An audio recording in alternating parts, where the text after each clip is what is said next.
আশুলিয়ায় পুলিশের গুলিতে নিহতদের লাশ পোড়ানোর ঘটনায় সাবেক এমপি সহ ৫ জনের বিরুদ্ধে গ্রেফতারি পরোয়ানা জারি করেছেন আন্তর্জাতিক অপরাধ ট্রাইব্যুনাল।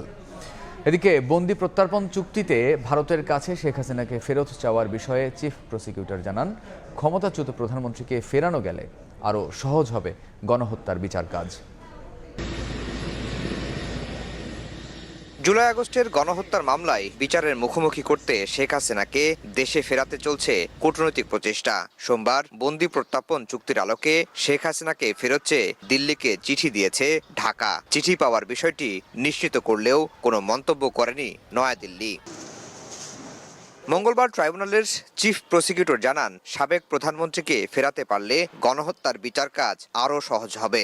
এই বিচারিক প্রক্রিয়ার অংশটাকে এক্সপেডাইট করার জন্য সরকারের পক্ষ থেকে নোট ভার্বাল দেওয়া হয়েছে, কূটনৈতিক চ্যানেলে তাকে ফেরত পাওয়ার জন্য চেষ্টা করা হচ্ছে। আমরা চাইব সরকার এই কাজের মাধ্যমে সফল হয়ে তাকে যদি আমাদের কাছে আনতে পারেন, তাহলে বিচারটা আরো ভালোভাবে করা সম্ভব হবে। Double million offer, Walton fridge কিনে পেতে পারেন 20 লক্ষ টাকা, রয়েছে কোটি কোটি টাকার নিশ্চিত উপহার। এদিন 5 আগস্ট ঢাকার আশুলিয়ায় গুলি করে 6 জনকে হত্যার পর প্রিজন ভ্যানে লাশ পোড়ানোর ঘটনায় সাবেক এমপি সাইফুল ইসলাম ও 4 পুলিশ কর্মকর্তার বিরুদ্ধে গ্রেফতারি পরোয়ানা জারি করেছেন বিশেষ ট্রাইব্যুনাল। লাশ পোড়ানোর ঘটনার সাথে সেই সময় কর্মরত 4 জন পুলিশ অফিসারকে আমরা শনাক্ত করেছি।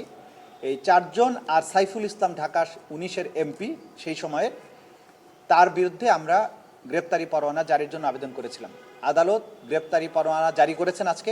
ঢালাও গ্রেফতার না করে প্রাথমিকভাবে শুধু মূল হোতাদের বিচারের মুখোমুখি করা হচ্ছে বলেও জানান অ্যাডভোকেট তাজুল ইসলাম। তদন্ত রিপোর্ট আফজাল হোসেন, সময় সংবাদ, ঢাকা।